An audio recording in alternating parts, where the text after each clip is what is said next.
para iniciarmos, né, convidamos a senhora Simone Bausch, coordenadora geral de instrumentos econômicos do Ministério do Meio Ambiente e Mudanças Climáticas, para apresentação com o tema Instrumentos Econômicos para a Conservação. Simone é economista ambiental com mais de 20 anos de experiência em políticas públicas e organismos internacionais como PNUD, FAO, BID e Banco Mundial. É doutora em Economia Ambiental, com formações também em Economia Florestal e Engenharia Florestal. Por favor, uma salva de palmas. Obrigado. Bom dia, pessoal, de novo. Muito obrigada pelo convite. Eu acho que essa apresentação é mais um início de conversa do que muitas soluções, né? Então, eu vou apresentar um pouco sobre o trabalho que a gente está fazendo. A Assessoria Especial de Economia foi criada em janeiro, ou seja, tem aí 4 meses, eu estou lá há 3. Então, assim, a nossa pauta são incentivos positivos. Então, tem toda a parte do Ministério que cuida de redução de desmatamento por IPAMA, enfim, tudo isso. A gente está tentando criar incentivo positivo para quem está fazendo a coisa certa, né?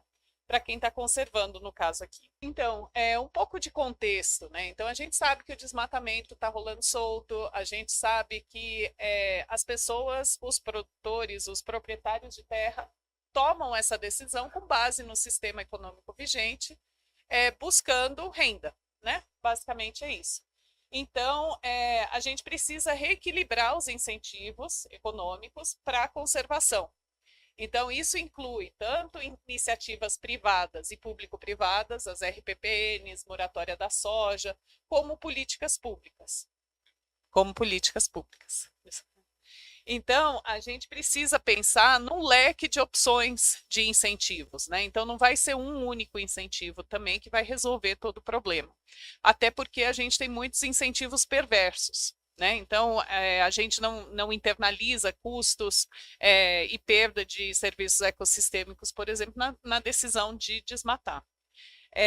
Dos incentivos positivos que a gente está olhando para incentivos financeiros, e depois eu vou detalhar cada um, mas incentivos fiscais e incentivos regulatórios. Então, nessa ideia de que a gente precisa olhar para todas as frentes para criar, mudar a lógica econômica de conservação, né? Primeiro eu vou falar sobre os instrumentos que já estão em desenvolvimento e implementação. O primeiro aí, a CRA, eu não vou nem falar mais do que isso, porque o Gabriel está aqui e vai falar disso especificamente. Mas, basicamente, é um título para as áreas que excedem a reserva legal. Falar um pouquinho mais de mercado de carbono voluntário. No Brasil, existem hoje 166 projetos privados de carbono, a maioria está na Amazônia. Né? E a lógica desses projetos ela é baseada no desmatamento evitado, então na redução de emissões por desmatamento e degradação. O que isso quer dizer? A gente tem uma linha de base, que a gente define um ano ou uma série histórica, né? E o nível de desmatamento que tinha naquela época, e daí a gente projeta para o futuro, como teria sido o desmatamento se não tivesse aquele projeto de carbono. Então, a diferença entre o que está projetado e o que aconteceu, essa diferença de emissões, geram os créditos de carbono. O que acontece?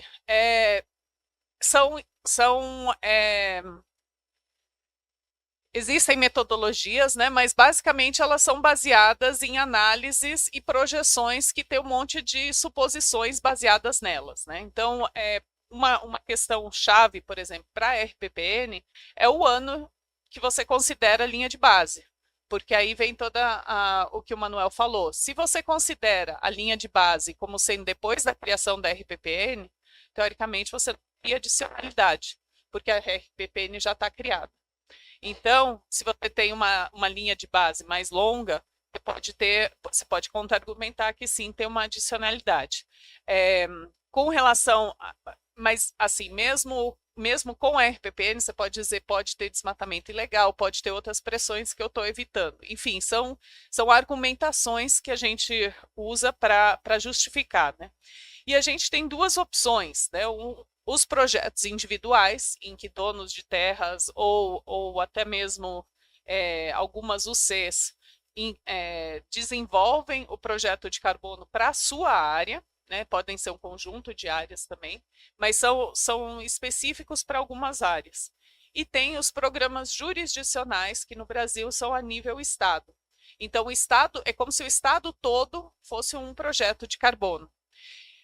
O Estado todo, sendo um projeto só, ele resolve algumas questões, como, por exemplo, tem o vazamento, que a gente fala, né, que se você tem uma área, uma fazenda, que não vai ser desmatada, isso não quer dizer que a fazenda do lado não seria desmatada em vez dela. Então, qual que seria, volta de novo na questão de adicionalidade, se você desmatar do vizinho em vez da sua, no fim, a conta de desmatamento talvez não teve um impacto tão significativo. E isso gera descontos nos créditos gerados, né? A outra questão é a de adicionalidade, mas também a permanência. Quando você fala de RPPN, a beleza é que é para sempre, né? Então você não tem essa discussão de permanência. Mas se você está falando em um pagamento por serviços ambientais, por exemplo, você tem a vigência do contrato. Em teoria, no dia que acabar o contrato, o produtor pode pegar uma SV e desmatar aquela área.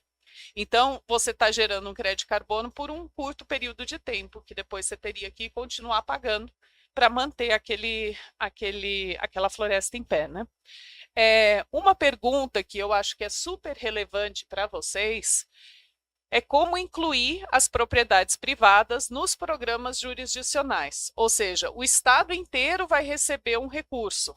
Como que ele vai dividir isso entre o bolo com todo mundo? Tem a fatia do poder público, tem a fatia do proprietário privado, tem a fatia dos PIPCTs, tem um monte de gente que deveria receber parte daquele recurso porque está reduzindo o desmatamento no estado e por isso está ajudando a criar esses créditos de carbono, né? Essas discussões, elas ainda estão bastante iniciais. A gente só tem 2 estados, Tocantins e Pará, que estão com o que a gente chama de ERPA. Agora eu esqueci o que quer dizer a sigla, mas basicamente é como se fosse uma negociação de compra e venda de créditos, né? Tem vários outros estados que ainda estão desenvolvendo. O Tocantins é o único que já vendeu para uma empresa que chama Mercúria, então eles já têm um valor que eles agora estão discutindo como é que vai dividir com todo mundo. Mas, basicamente, a questão tem que ficar alerta, tem que participar, porque aí vai ter recurso bastante significativo. Eu acho que o ERPA do Tocantins são 500 milhões de reais. Então, são valores razoáveis, né? Junto com a ideia dos programas jurisdicionais, e eu me dei conta na mesa de abertura que eu deletei o slide que estava aí em seguida, vem outras fontes de recurso, né? Então, os programas jurisdicionais, por que eu estou falando disso agora? Porque, para mim, o programa jurisdicional, ele gera recurso que depois tem que ser dividido, mas ele não necessariamente está claro que vai para dono de RPPN, ou que vai para produtor rural, ou que vai... Isso tudo está em aberta discussão.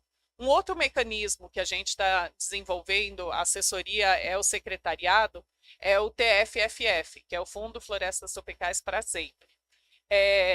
Essa ideia, o Brasil anunciou na COP28, a ideia é lançar na COP30 agora em Belém, seria um pagamento para todos os países que têm florestas tropicais, com base no número de hectares de floresta em pé.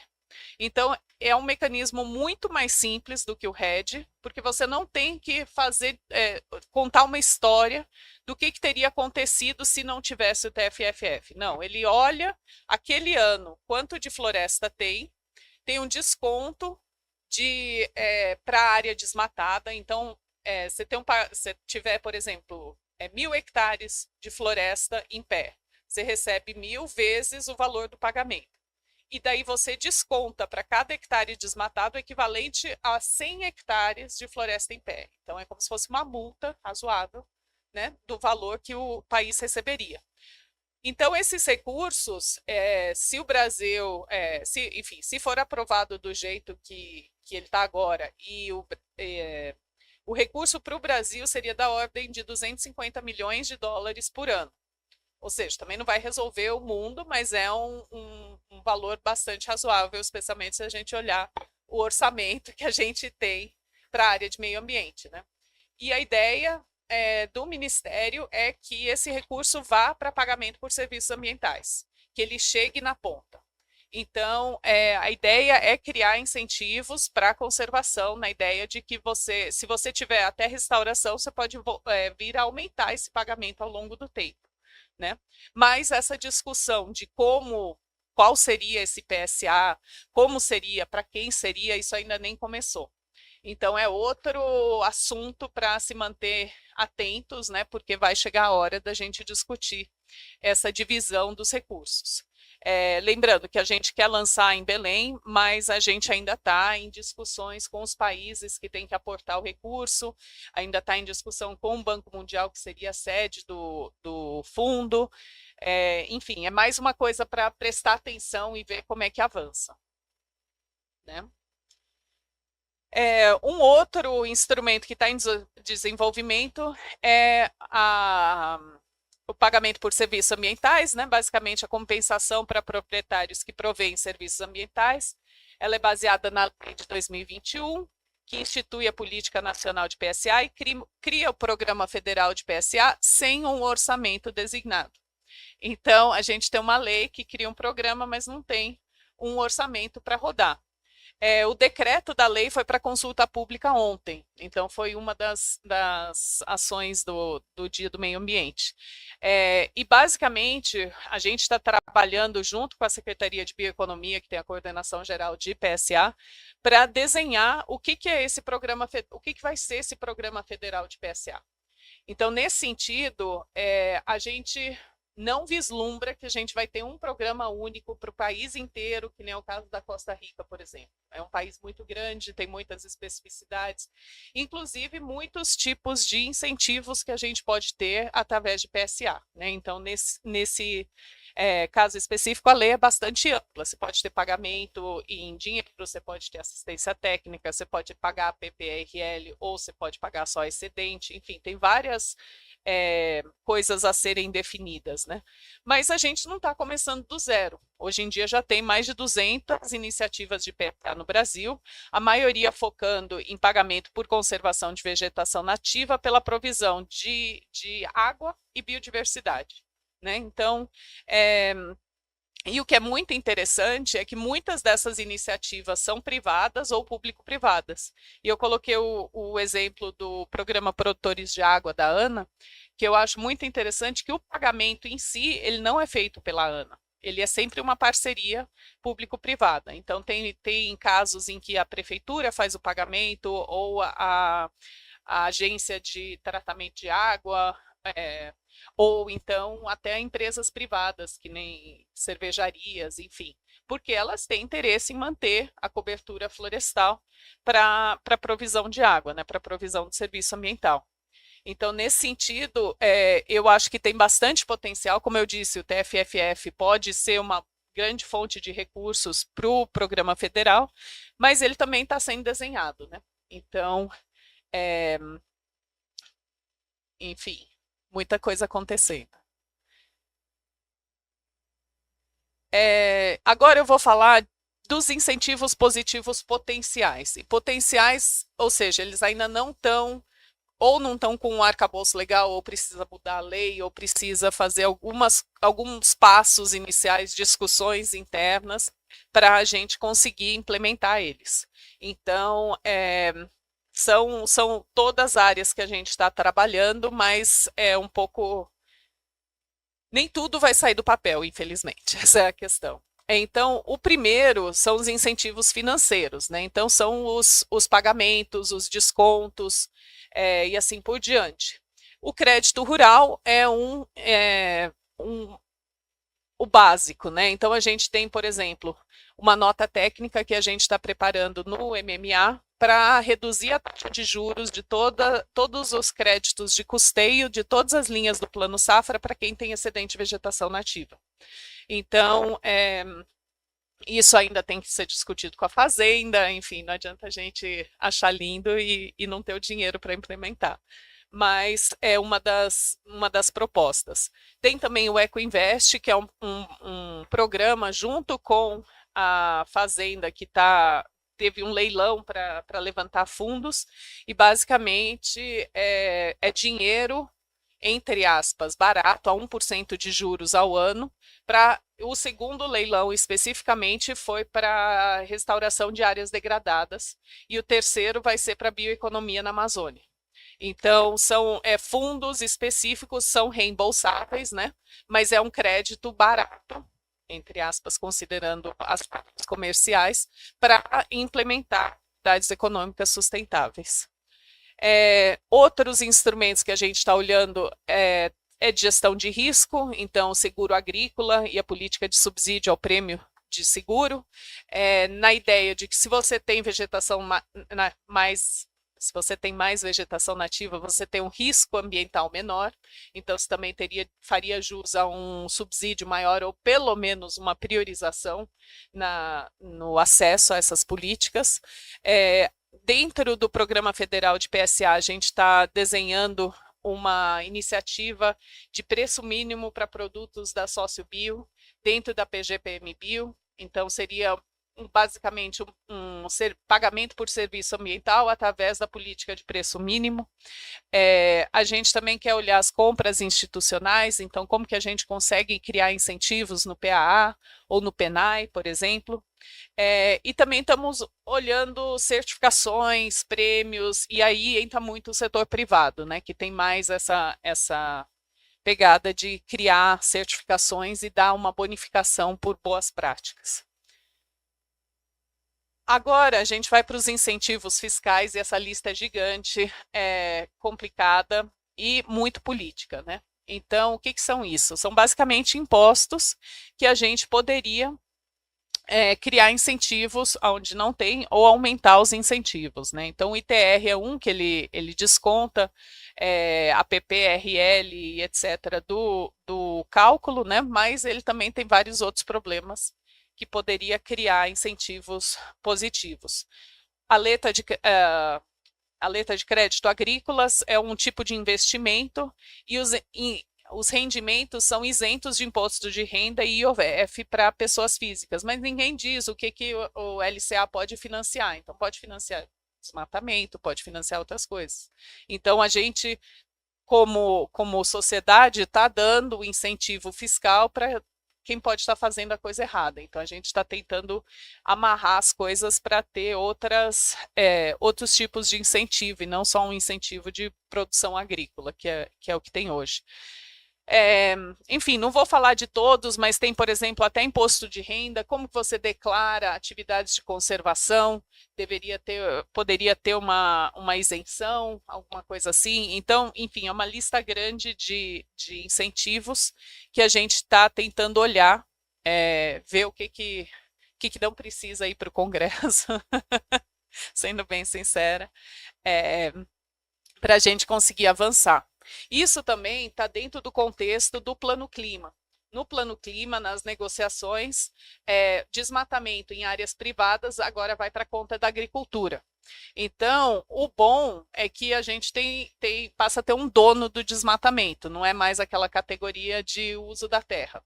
Então, vai ser agricultura, beleza. Aí o mapa virou para o MMA e falou, então tá, qual o pacote de incentivos que vocês vão ter para manter a floresta em pé, porque se a conta é minha, eu quero que tenha um benefício aí, né? Então, toda essa discussão a gente está fazendo nesse contexto, tipo, o que podemos propor como essa cesta de incentivos positivos.